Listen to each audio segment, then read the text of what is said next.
Hi, welcome to Pop Culture Maniacs' podcast. Thank you for joining us today. As usual, it's me, Kieran, and with me, Jean. Hello, Jean. Hello. Hiya. We decided to pick on the hot topic of Hollywood's crisis, or Hollywood in crisis, however you want to define it. So yes, Jean, Hollywood is in a bit of is up a creek without a paddle, shall we say? At the moment, we have the Writers Guild of America strike. The Screen Actors Guild have also now gone on strike. So that's pretty much shutting down Hollywood. And adding to that, we've got all the plenty of issues at the moment, like streaming services not making money, over dependence on IP, and quite a few films have flopped at the box office pretty recently. Yeah, it's pretty much a perfect storm of trouble. Yeah. So yeah, obviously it all when I say it all started with the Writers Guild of America strike. Obviously, it's actually gone on before that, but let's not focus on semantics here. So yes, Writers Guild of America went on strike first.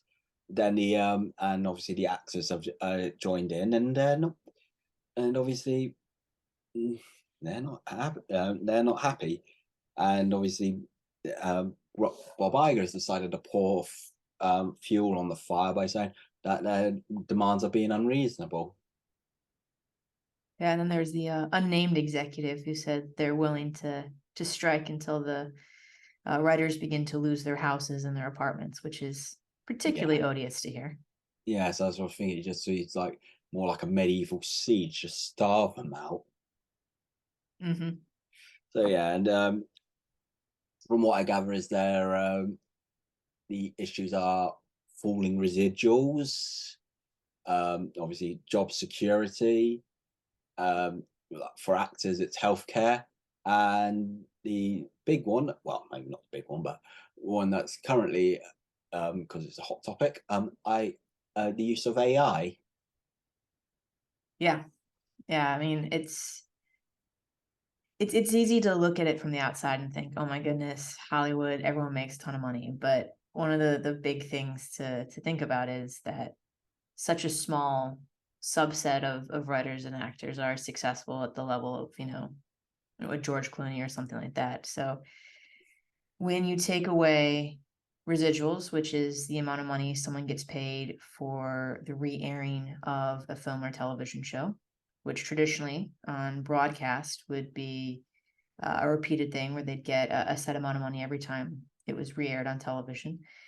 But in the age of streaming, residuals is essentially non-existent because when the original contracts were struck, streaming wasn't what it is today. So people get pennies on the dollar for anything that's streamed as a residual.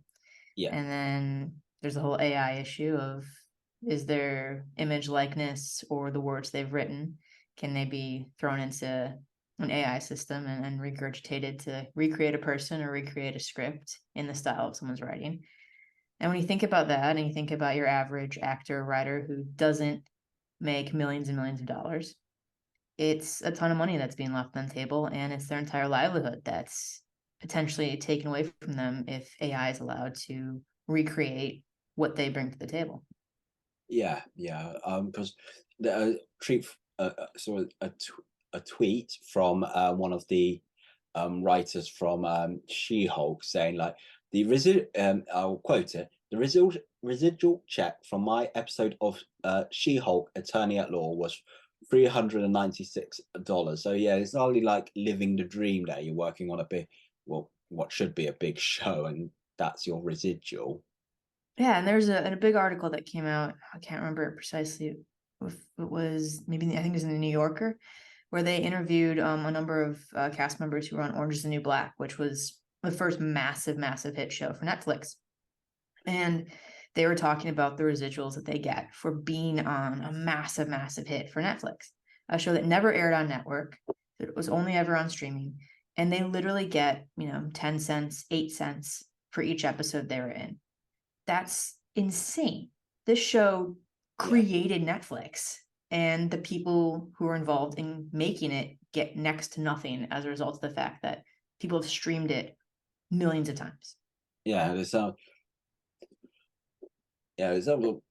way it sounds like you may as well just be try and become a YouTuber. If that's the what you're getting paid, and Yeah, and at least as a YouTuber, you can control, the ad revenue, and you can control where the ads are and that sort of thing. yeah, But, streaming has turned into a monolith where the execs at the top are getting tens, if not hundreds of millions of dollars in revenue over the course of a lifetime. And the people who are creating the content are getting paid a flat rate up front. And then they're being told that there's no money left to continue to pay them in perpetuity. yeah.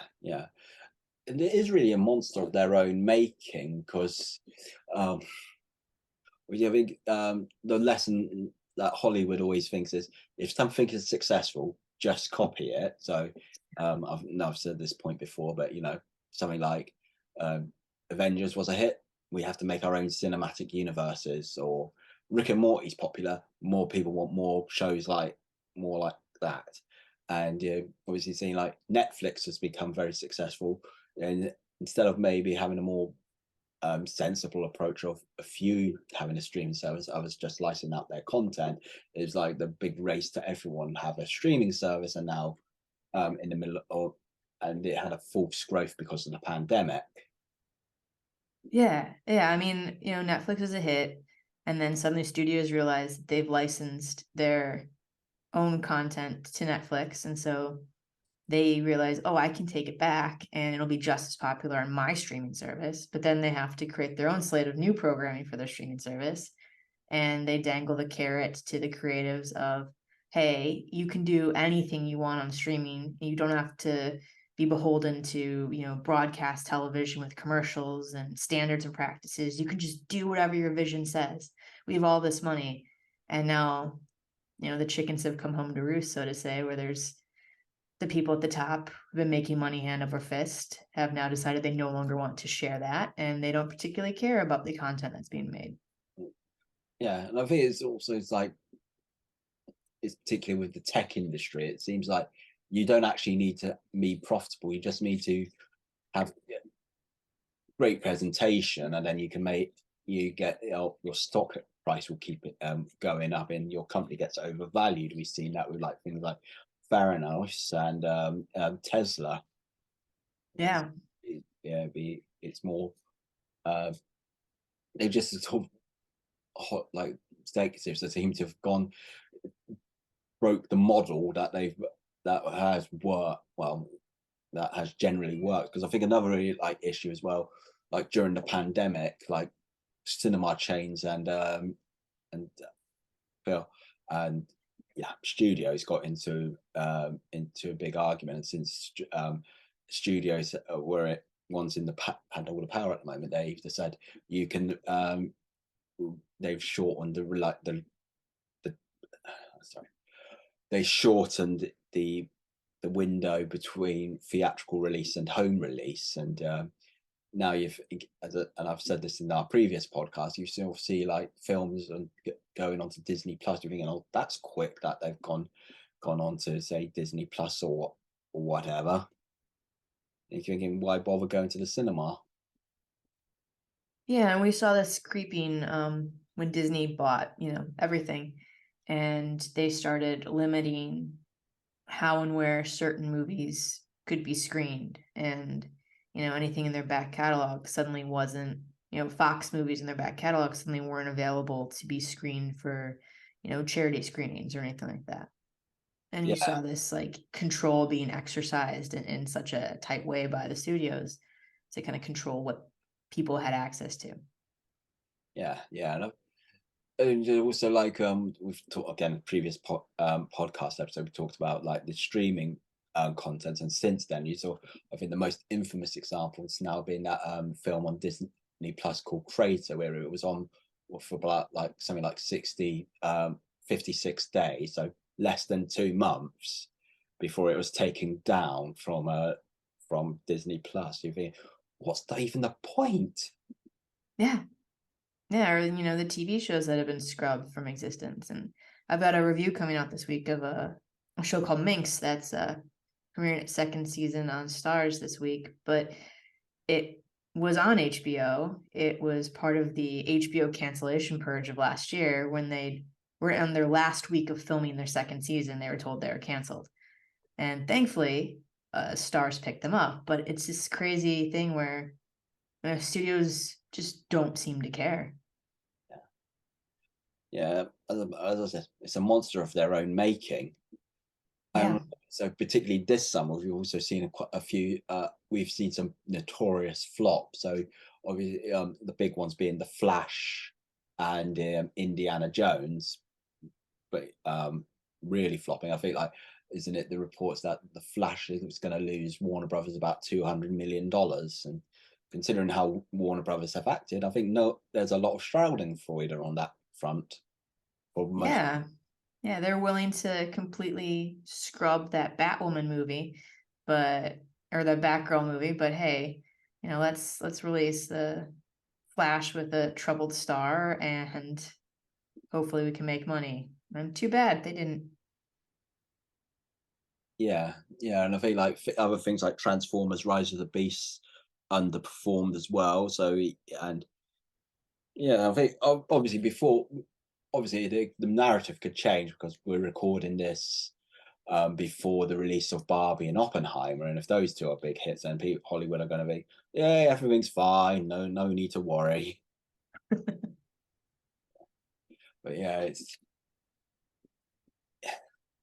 as you said, a perfect storm of everything going wrong. There's just um I know I'm gonna sound, I know I'm gonna sound like an old man, but yeah, there's no originality anymore. There's over dependence on CGI. I think if you saw something like The Flash, you saw they're saying like they're gonna use AI to replicate people, and apparently they used AI to spoiler alert for The Flash, to bring back Christopher Reed's Superman and the other to see Adam West's Batman and stuff, and you'd be, yeah, the technology isn't there to replicate humans yet.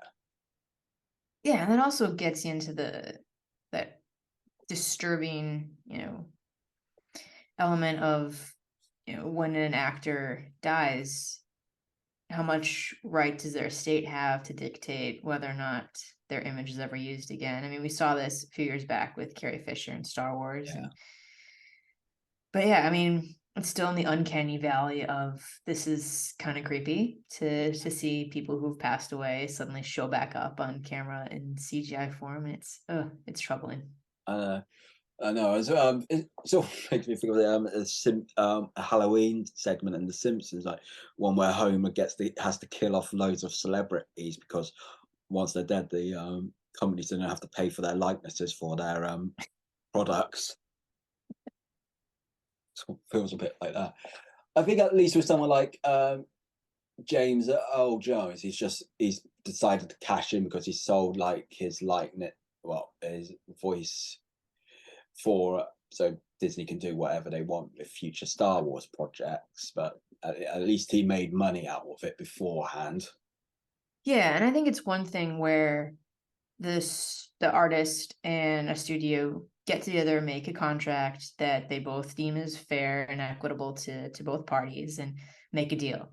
And it's another thing where there's been reports coming out that background actors on shoots have been instructed that they're required to get their body scanned by the studio so that their image can be capped in perpetuity. And the contract they're forced in signing is one that hasn't been reviewed by an attorney. And it's like, when that sort of Yeah, situation comes up, that's troubling on a number of levels. But it's scummy. It is really yeah, scummy.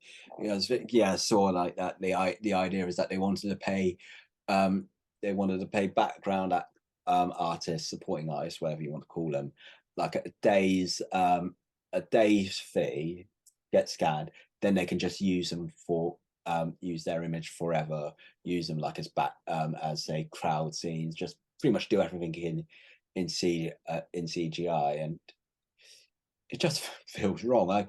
Obviously, I think when you look at some films, yes, a lot of films have a lot more CGI than you realize. Like the show, like, Yeah. but Yeah, then like one of my biggest shocks is about, this gig I have is sometimes we get screener episodes of shows before they're fully finished. So we have, green screen still up. And a show like Ted Lasso, where you'd expect some of the like the crowd football scenes to be CGI, but the entire like windows in offices are CGI'd. And yeah, every cell phone you ever see in a movie or television show is a CGI green screen yes, that they yeah, just put in post. So yeah, everything is CGI, and like normal comedies are CGI. Like it's crazy. yeah, yeah.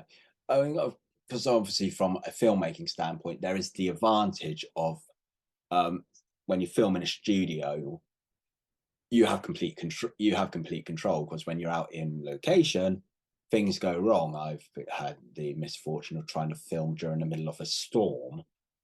I would not recommend it. But then at the same time, it's just something like you can't.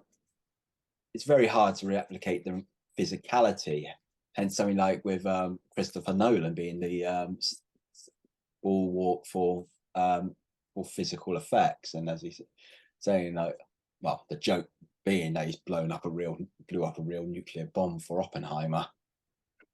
I wouldn't put it past them. Yeah, but yeah, and yeah, I think as well, like partly it's COVID, but budgets for a lot of big budget films have like really ballooned, like Indiana Jones, Mission Impossible, Dead Reckoning. Like they're pushing like 300 million, which is um, obviously massive and unsustainable to keep making films with that level of budget. And then you Mhm. see like Especially if they're not turning the profit that yeah, exactly, they might yeah. have 15 years ago. And then you can see something like um what's it, Asteroid City, budget of 25 million, and that's got a massive ensemble cast. Same, the parent. Obviously, I'm getting the number here from Wikipedia, so take with a pinch of salt. 100 million for Oppenheimer, which is obviously still a lot of money, but then it sounds like chump change when you compare it to, say, I said, $300 million CGI superhero fest.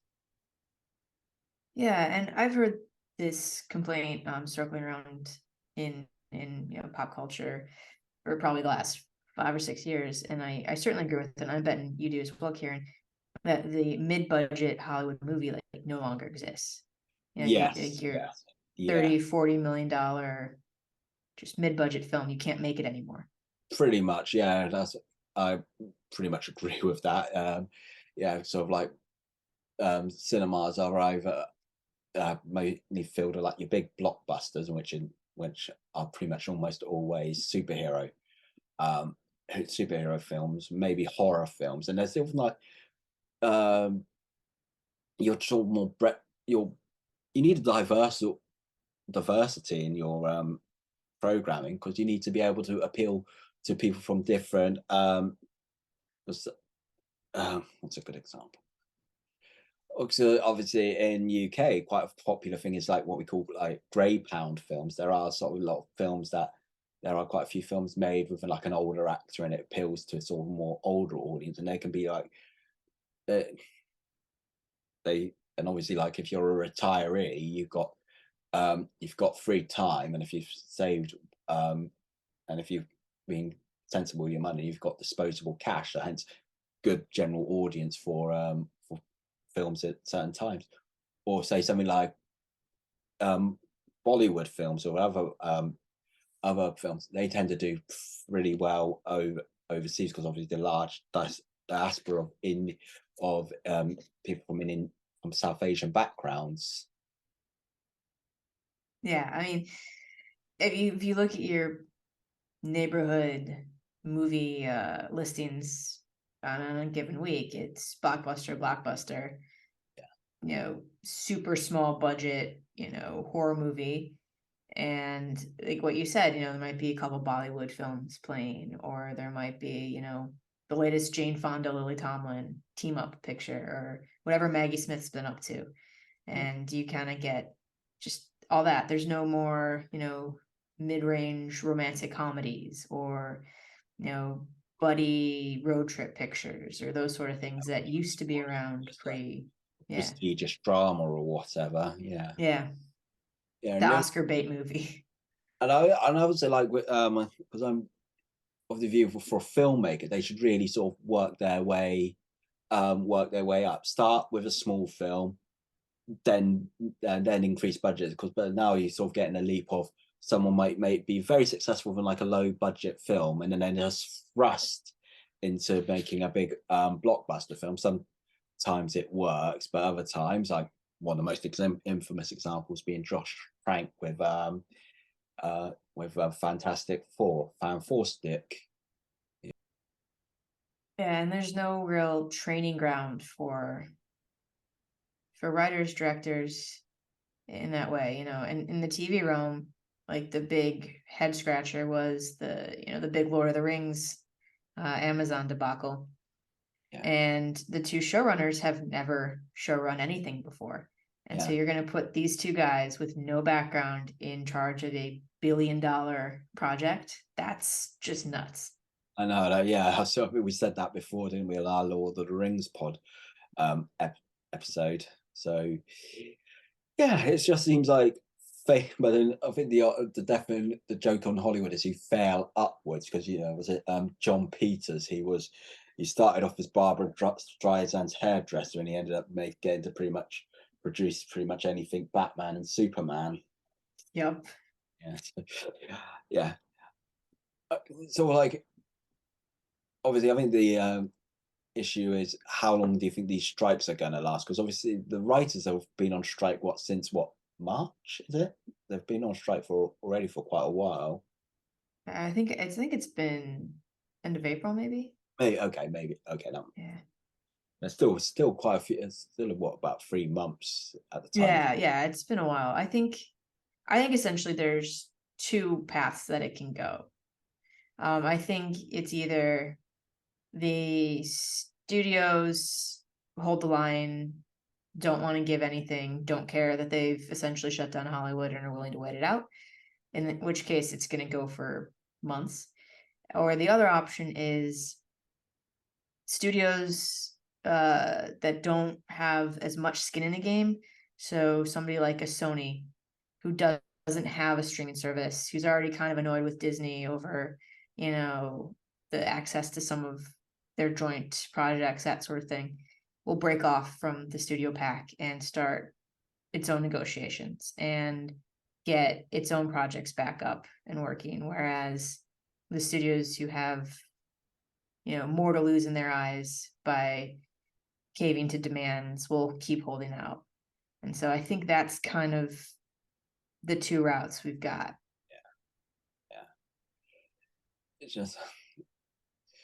I mean, then the art of like already some major projects have been shut down. You already like was it Deadpool 3, and had I think we had the ridiculous notion that because Ryan Reynolds wasn't allowed to ad lib on set, so yeah, so you can picture that he's going to end up having to put all his quips in during post production, and now Deadpool 3's been shut down, so as things like the third Avatar film, lots of big projects, and something like House of the Dragon, has they been able to skirt it because it's filmed overseas, and a lot of actors are British, so they're not a part of the same union. Yeah. And that's what we all really do need, is that second season of House of the Dragon. Yeah. I mean, as I was thinking, what's Hollywood's response? I'm going to be guessing they'll be looking for any sort of potential breakout hits from other nations that they can buy the distribution rights to. Well, there's already been some rumors out there that studios are going to South Korea, to try and mine more content from there, because obviously they're not part of SAG or the WGA. And there's also been some rumors about the next season of White Lotus trying to get local writers from the location that they're going to shoot at, to try and. But now with the actor strike, they can't really do anything because you wouldn't Yeah, have a cast. as I said, well, yeah, I think hence I think they will definitely have to try and go for projects overseas. And um, the 2009 8 right strike. Remember, like the sort of the more interesting films ended up being obviously the indie films or sort of non-studio films. So obviously, Mhm. like Moon was a big hit, wasn't it? Yeah, that was Yeah. like a small, interesting sci-fi film. Yeah, and this strike changed the course of one of the most popular TV shows in recent history, Breaking Bad, and Yeah, changing things up there. So yeah. So, oh, I did like this. Like someone like was the last time the actors and the writers went on strike. Ronald Reagan was the president of the Screen Actors Guild. You yeah. know, so like, does that mean that Fran Drescher is going to be running for president soon? Hey, if she gives speeches like the one she gave, I might consider voting. She was on fire in that speech. Yeah, it's just as I said, it would be history repeating itself. But then something's got to give. This model that Hollywood is under, though, it really cannot be sustained. They have, as you say, besides from payment, is you can't just keep having streaming services losing money. So I think either some of them are going to start collapse, are going to start folding, and they're going to start selling content to either other streaming services, or there's going to be more of a rise of like the free. Well, when I say free streaming services, I mean the ones that are paid on an advertise that uses an advertising model. Yeah, I mean, I think the writing's on the wall with that. None of the streamers claim they're making money. We'll hopefully get some clarity there as a result of the strike to kind of actually understand what the numbers are, who's making what, how many views exist, that sort of thing. But streaming was always going to be a problem because there's a finite number of people who will sign up for your streaming service. So you need to figure out how to make money from there. And ads is a clear option. Yeah, but yeah, as I said, it has to be the method on the free services, because you can't expect people to both pay for streaming service and then chuck ads on top of that. Yeah. Yeah, one of the streamers I pay for no ads. And now at the start of every show I watch, there's an ad for a show on the streamer. And I'm like, really? Yeah, I'm that's what I feel like. happy. Yeah, that's what I feel like with Amazon Prime sometimes. Yeah, it's Look, I paid ridiculous. for this already. Yeah. Yeah. I think you sort of notice like the sort of people say that have gone streaming is the future. Uh, cinema and physical media are dead. They're not so vocal anymore. No, no. As streamers, cull their content, and the initial promise of streaming was it's all there, everything you could ever want. You could just watch it whenever you want. Well, now you can't.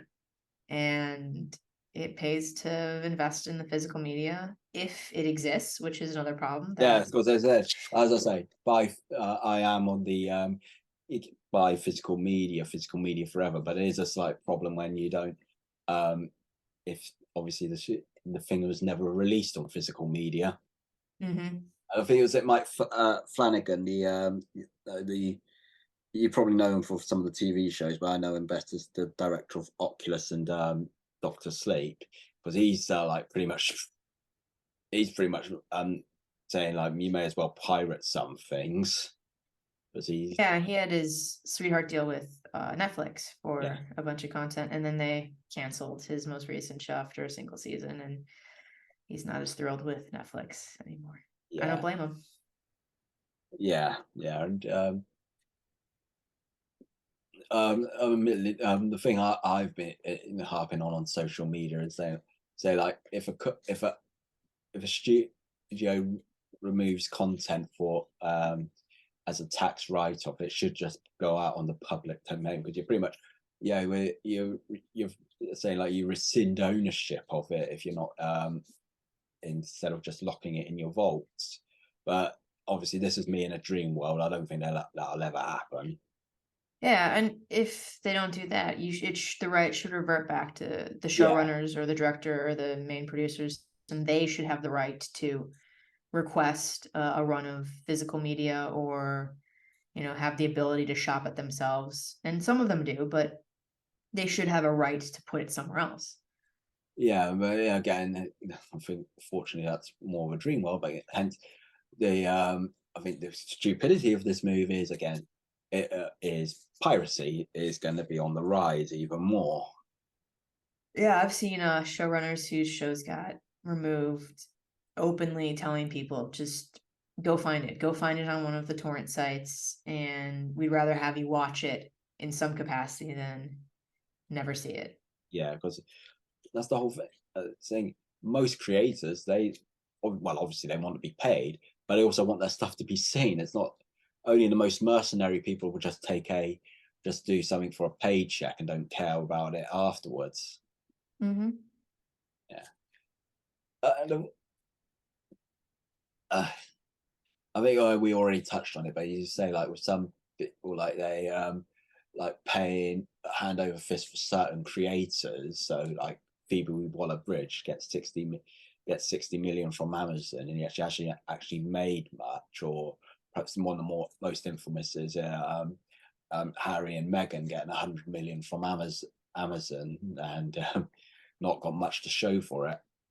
Yeah. And with Phoebe Waller-Bridge, they gave her a second contract. Nice if you can get it. Yeah, I mean, hey, if someone wants to give me 60 million to partially work on a show and then leave the show and then not create anything and then come back for more, I'm in. Yeah, yeah. And I mean, that really, again, frustrates people lower down the totem pole who've obviously worked hard and they can't, and they can't even get any, they're not likely to get any contract like that. And added to that, nor are going to have the carte blanche to make whatever they want. Yeah. Oh yeah, it's a bit shit, isn't it?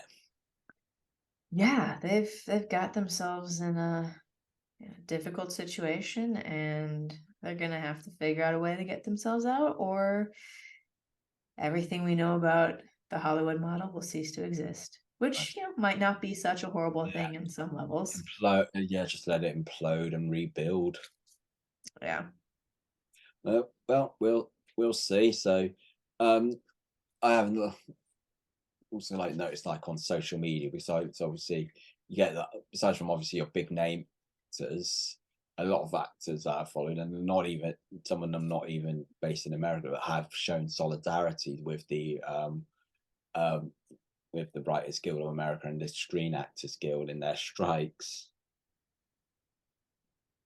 Yeah, I mean, it's been interesting to me to see, so many of the high profile actors really stepping up, which has been good. I'm happy to see that, and I hope that continues, because those are the faces that need to exist to keep the media Yeah, interested. obviously they got a lot of press because of the get talking about Oppenheimer, that they had to walk out the premiere of Oppenheimer. A lot of the actors uh, because obviously a part of the strike is they don't do Yeah. additional work, can't do any premieres or anything, and so like the premiere for Haunted House barely any because obviously none of the stars would be allowed to go. Yeah.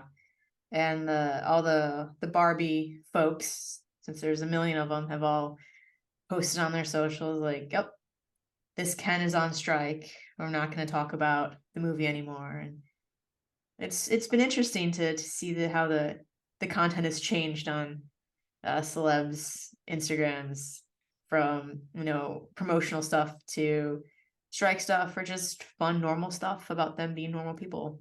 Normal, of course, in quotes, but it's been an interesting change. Yeah, yeah.